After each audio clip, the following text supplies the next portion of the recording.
முன்பு காணொளியில் வெற்றி படலை பற்றி பார்த்தோம். அடுத்ததாக பார்த்திங்கன்னா கரந்தை படலை பற்றி பார்ப்போம். அதுக்கு முன்னாடி வெற்றி படத்தை என்னென்ன பார்த்தோன்னு சொல்லிட்டு பார்த்துக்கலாம். வெற்றி படத்தில் ஒரு திணையும் அதனுடைய துறைகளையும் 19 பார்த்தோம் முன்ன காணொளியில். அடுத்ததாக பார்த்திங்கன்னா இப்போ கரந்தை படலம். இந்த கரந்தை படலத்தில் அதனுடைய திணைகள் பார்த்திங்கன்னா கரந்தை திணை 1, துறைகள் 14. அதில் நம்ம கரந்தைனா என்ன, அதாவது வெற்றி பூவை சூடிய மறவர் கவர்ந்து சென்ற ஆக்களை மீட்டு. வெற்றிக்கு அடுத்த திணை கரந்தை திணை. வெற்றி திணை என்ன, நிறையை கவர்தல். அதே கரந்தை திணைனா அந்த கவர்ந்து செல்லப்பட்ட நிறையை மீட்டு வருவது தான் கரந்தை திணை. இப்போ இதில் கரந்தை திணையும் அதன் துறைகளும் சொல்லிட்டு இருக்குது. கரந்தை திணை 1 அதனுடைய துறைகள் 14. அப்போ முன்ன பார்த்ததில் வெற்றி படலத்தில் அதனுடைய வெற்றி திணையும் அதனுடைய துறைகளும் 19. கரந்தைன்றது ஒரு செடியில் பூக்கக்கூடிய பூன்னு தெரியுது. இது தற்காலத்தில் கொட்டை கரந்தைன்னு சொல்லி சொல்கிறாங்க. சிவந்த நிறத்தில் இருந்தால் சிவகரந்தை, அதே நீல நிறத்தில் இருந்தால் விஷ்ணு கரந்தை இல்லைன்னா விஷ்ணு கரந்தை அப்படின்னு சொல்லி சொல்கிறாங்க. இது மாசி பங்குனி மாதத்தில் பூக்குன்னு சொல்லிட்டு, அது கோடை காலத்தில் பூக்குன்னு சொல்லிட்டு அறிய முடிகிறது. சரிங்களா? இது கரந்தை பூவை பற்றிய ஒரு செய்தி.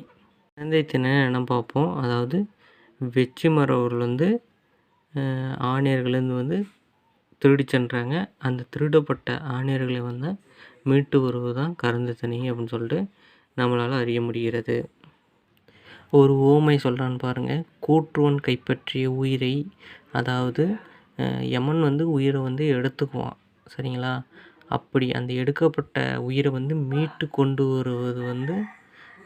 வருவது போல் யாரை சொல்கிறாங்கன்னா கரந்தை மறவர்களை பற்றி சொல்கிறாங்க. அதாவது வெற்றி மறவர்கள் ஆணையரை திருடிட்டு போயிட்டாங்க. அந்த ஆணையர்களை மீட்டு வருவர்கள் கரந்தை மறவர்கள். அப்படியே அந்த யமன் உயிரை எப்படி எடுத்துக்கிட்டது வெற்றியை சொல்கிறாங்க. அதை அப்படிப்பட்ட உயிரை மீட்டு வருவது யாருன்னா கரந்தை மறவர்கள். கரந்தை அரவம், அதாவது வெற்றியர்கள் ஆணையரை கவர்ந்து போயிட்டாங்க. அது தெரிஞ்சதும் அதை மீட்பதற்காக இந்த கரந்தை மறவர்கள்லாம் ஒரு இடத்துல கூடி போர் செய்வதற்காக தன்னுடைய ஓசை எழுப்பி செல்கிறாங்க. இதை எப்படி சொல்கிறான்னு பார்த்தீங்கன்னா, அவங்க எப்படி தயாராகன்னு பார்த்தீங்கன்னா, வெகுண்டு எழுந்து அங்கே தயாராகி கால்களில் வீரக்கழல்களையும் கொடிய வில்லினை கையிலையும் வேலினை கையிலும் தாங்கி போகிறாங்க. அப்படி போகும்போது கிணைப்பறை அப்படின்னு சொல்லிட்டு ஒரு இசை, அதாவது பறையை அதை மீட்டுறாங்க. அப்படி மீட்டு தயாராகிறாங்க. இது தான் சொல்கிறாங்க. சரிங்களா? அதிரடி செலவு, அதாவது இப்போ வெற்றி மறவர்கள் சென்ற வழியை கரந்தை மறவர்கள் பின்பற்றி செல்லுவது தான் அதிரடி செலவுன்னு சொல்லி சொல்கிறாங்க. சரிங்களா? இதில் ஆற்றார் ஒழிய கூற்று என சினையை போற்றார் போகிய நெறியிட ஏகின்று. அதாவது ஆணையரை மீட்க போகிறதுக்கு ஆற்றல் இல்லாதவர்களெல்லாம் ஊர்லேயே தங்கிட்டாங்க. இந்த வலிமை உடையவர்கள் சினத்தை கொண்டு அந்த வழியை பின்தொடர்ந்து செல்கிறாங்கன்னு சொல்லிட்டு சொல்கிறாங்க. அப்போ சங்கு முழங்குதான், கருங்கோடுன்ற ஒரு இசைக்கருவி முழங்குதான், தாழ்பீலி பள்ளியம் எங்கும் பறையோடு அப்படின்னு சொல்லிட்டு மயில் தோகை தொங்கவிடப்பட்ட இசைக்கருவிகள் இசை வெளியிட்டிருக்காங்க. போர்ப்பறை மிகுந்த ஒளியுடன் முழங்கியிருக்கு. இந்த மாதிரி ஆக்களை மீட்பதற்காக வெற்றி மறவர்கள் சென்ற வழி கரந்தை மறவர்களும் செல்கிறது தான் அதிரடி செலவுன்னு சொல்லிட்டு நமக்கு அறிய முடிகிறது. அடுத்து போர் மலைதல், அதாவது வெற்றி மறவர்கள் இருக்கக்கூடிய இடத்த அடைஞ்சிட்டாங்க. அடைஞ்சு அங்கே போர் செய்கிறாங்க. அப்படி போர் செய்யும்போது அந்த வெற்றி மறவர்கள்லாம் தப்பிச்சு போகக்கூடிய அளவுக்கு சூழ்ந்து நெருங்கி வளைச்சி நின்றுக்கிறாங்க. அவங்க அஞ்சும்படியாக சுழன்றும் சாய்ந்தும் ஓடியும் தாக்கி போர் செஞ்சுருக்காங்க அப்படின்னு சொல்கிறாங்க. இதை பற்றி அவங்களுடைய எப்படி இருந்தாங்க கரந்தை மறவர்கள்னு சொல்லி பார்த்தீங்கன்னா, புலிக்கூட்டமாகவும் சிங்கக்கூட்டமாகவும் யானை கூட்டமாகவும் ஒத்து அச்சத்தை தருகூறிய அளவுக்கு இருந்திருக்காங்கன்னு சொல்லிட்டு ரொம்ப அழகாக சொல்லியிருக்காங்க. இதனுடைய பாட்டு பார்த்தீங்கன்னா, "வெற்றியறை கண்ணுற்று வளையி உட்குவரத் தாக்கி உலர்சிறு புரிந்தன்று" அப்படின்னு சொல்கிறாங்க. அதாவது போர் மலைதல் என்ன, அதாவது வெற்றி மரவில் வந்து தப்பிக்கக்கூடாத அளவு வளைச்சி நின்று சுற்றி தாக்குறது தான் போர் மலைதல்னு சொல்கிறாங்க. அதில் வந்து புலிக்கொட்டை மாதிரியும் சிங்கக்கொட்டை மாதிரியும் யானைக்கொட்டை மாதிரியும் இருக்காங்கன்னு சொல்லிட்டு கரந்தை மரவலை பற்றி ரொம்ப அழகாக சொல்கிறாங்க. புண்ணோடு வருதல், அதாவது கரந்தை மரவல் வந்து போரில் வந்து விழுப்புண்பட்டு புண்ணோடு வருவது சுற்றி அழகாக நமக்கு சொல்கிறாங்க. இதில் வந்து இந்த இடத்துல வந்து ஒரு இது சொல்கிறாங்க, ஏன்னா ஜாதிலிங்க மலை போல் அதனுடைய அதாவது கரந்தை மரவலுடைய குருதி வந்து அவ்வளோ சிவப்பாக இருந்திருக்கு அப்படின்னு சொல்லிட்டு அழகாக சொல்கிறாங்க. சரிங்களா?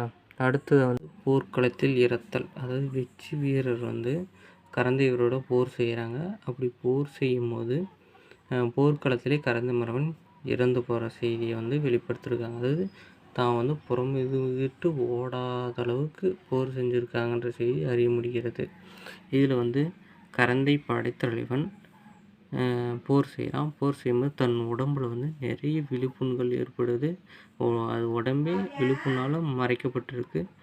அப்போ வந்து ஆணிரை வந்து மீட்கப்பட்ட செய்தி கேட்ட கரந்தை மரவர் வந்து போர்க்களத்திலே இறந்துடுறாரு. இது இப்போ வந்து ஆண்மை வீரத்தை வெளிப்படுத்தக்கூடிய பாடலாக இந்த பாடல் அமைஞ்சிருக்கு. அடுத்து ஆளறி பிள்ளை, அதாவது தனியாக வந்து ஒரு வீரன் மட்டும் போர்க்களத்தில் வந்து போராடுறான். ஓகேவா? இப்போ வந்து வெற்றி மரவர்கள் வந்து போர் செய்கிறாங்க. அப்படி போர் செய்யும்போது கரந்தை மரவர்கள்லாம் பயந்து ஓடுறாங்க. அப்படி ஓடும்போது அவங்கள தடுத்து நிறுத்தினா கரந்தை மரவன், அப்பயும் போயிடுறாங்க. அப்படின்னும் போது இங்கே கரந்தை மரவன் தான் ஒருத்தனா நின்று அதாவது வெற்றி மரவர்களை வந்து வெறி கொண்டு வீழ்த்துறான். இந்த நிலையை சொல்கிறது தான் ஆளறி பிள்ளை. இது வந்து இளம் கன்று பையன் மரியாதை சொல்கிறாங்க. அது அஞ்சாமல் போர் செய்து பகுவரை வீழ்த்தியது தான் ஒருவனாக நின்றான்னு சொல்கிறது ஆளறி பிள்ளை அப்படின்னு சொல்கிறாங்க. என்னென்னா, பகவருடைய குடலை எடுத்து வேலில் வந்து மாட்டி முன்ன பின்ன வந்து வேலை சுற்றி ஆடுவது தான் பிள்ளையாட்டு அப்படின்னு சொல்கிறாங்க. அதாவது வலிமை மிக்க கரந்தை வீரன் வந்து வெற்றி மரவனுடைய குடலை வந்து குடலுக்கு மாலையாக அணிவிச்சு கையில் பிடிச்சி மேலும் கீழையும் அவ்வேலை வந்து சுழற்றி ஆடுவது தான் பிள்ளையாட்டு அப்படின்னு சொல்கிறாங்க. அடுத்து கையெறி நிலை என்னன்னு நம்மளுக்கு அழகாக தெரியும். போரில் வந்து போர் தலைவன் இறந்துட்டானா பாடக்கூடிய பாடல் தான் கையெறி நிலை அப்படின்னு சொல்கிறாங்க. பாணர்கள்னால் யாருன்னா பாடலை பாடுபவர்கள். அவங்க வந்து போரில் நடந்த நிகழ்வுகளை வச்சு பாடல் பாடுவாங்க. அப்படி இந்த கையெறி நிலை வந்து தலைவன் வந்து இறந்த செய்தியை அறிஞ்சிட்டு அந்த பாணர்கள்லாம் எப்படி தன்னுடைய வெளிப்பாட்டை வெளிப்படுத்தி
குரல்னால் தற்புகழ்ச்சி. ஒரு வீரன் வந்து தன்னையே புகழ்ந்து கொள்வது, அதாவது புகழ்ந்து கூறுவது அப்படின்னு சொல்கிறாங்க.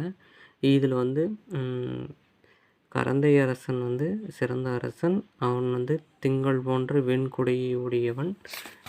அவங்க வந்து அந்த கரந்தை மறவன் வந்து ஒருத்தன் என்ன சொல்கிறாருன்னு பார்த்தீங்கன்னா, அரசனே நீங்கள் வந்து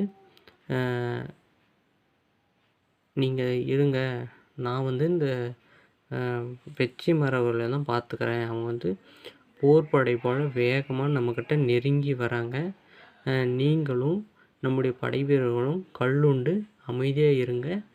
நான் வந்து அந்த வெற்றி மரபுகளை வந்து பார்த்துக்கிறேன்.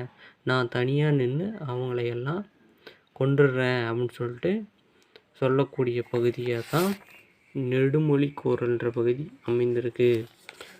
நீங்களாம் அமைதியாக இருங்க அரசனே, நான் பார்த்துக்கிறேன் அப்படின்னு சொல்லிட்டு தன்னை வந்து மிகப்பெரிய வீரனாகவும் தன்னை புகழ்ந்து கொள்ளக்கூடியனவும் இருப்பது தான் இந்த நெடுமொழி கூறல். பேச்சுனா அதாவது தீய நிமித்தமாக கருங்குருவி வந்து பேச்சுனா அதாவது கரிக்குருவி வந்து தீய நிமித்தமாக இருக்குது, நீ வந்து போருக்கு போகாத அப்படின்னு சொல்லிட்டு தடுக்கிறாங்க கரந்தை நிமிர்த்தகர்கள். அதையும் பொருட்படுத்தாமல் கரந்தை மரவன் வந்து போரிடுவதற்காக ஆணிரை மீட்பதற்காக வெற்றி மரவனிடம் செல்கிறான். அங்கே போய் போர்க்களத்தில் வந்து பகைவரை துன்பப்படும்படியாக வெட்டி வீழ்த்துறான். வீழ்த்தி வந்தவன் வந்து வேத்தியல் மலிவுனா மறவர்கள் தன்னுடைய அரசனை புகழ்ந்து போற்றி கோருவது தான் வேத்தியல் மலிவு அப்படின்னு சொல்லி சொல்கிறாங்க. தன்னுடைய அரசன் வந்து தோல் வலிமையாலும் கரந்தை அரசன் சிறந்தவன், வாள் வலிமையாலும் சிறந்த அரசன். அப்படிப்பட்ட சிறப்பான அரசன் கூட அவர்களுக்கு உயிரை கொடுப்பதே சிறந்தது. நம்மளை சிறப்பாக ஆட்சி செஞ்சு காக்கிறவர் வந்து யார்? கரந்தை அரசன். அவருக்கு தன்னுடைய உயிரை வந்து கொடுப்போம் அப்படின்னு சொல்லிட்டு ரொம்ப அழகாக சொல்கிறாங்க. அடுத்தது குடிநிலை. தன்னுடைய கரந்த மரபுகள் குடிப்பெருமையை சிறப்பித்து கூறுவது குடிநிலைன்னு சொல்லி சொல்கிறாங்க. அதாவது ஐம்பெரும் பொருள்களும் ஒன்றாக திகழ்வது மண். அதாவது நிலம், நீர், காற்று, ஆகாயம், தீ அப்படின்னு சொல்லி சொல்கிறாங்க. அதில் ஒன்றாக திகழ்வது தான் மண். அந்த மண் வந்து நில உலகம். இப்போ இந்த நில உலகம் இருக்குது. அங்கே வந்து பழமையும் வீரமும் வந்து விளங்குவது வந்து மரக்குடிகளாகும். இப்படி அக்குடிகளின் வரலாற்று சிறப்பை அறிவதே குடிநிலையாகும். அதாவது தன்னுடைய குடி சிறப்பை சொல்கிறது தான் குடிநிலை. மொத்தத்தில் வந்து இதில் வந்து 13 துறைகளையும் பார்த்துட்டோம். சரிங்களா? அடுத்ததாக வஞ்சி படலம் அப்படின்ற படலத்தை அடுத்த காணொலியில் பார்ப்போம். இந்த காணொலி பிடிச்சிருந்தால் லைக் பண்ணுங்கள், கமெண்ட் பண்ணுங்கள். தொடர்ந்து இந்த காணொலி வந்து கொண்டே இருக்கும். நன்றி, வணக்கம்.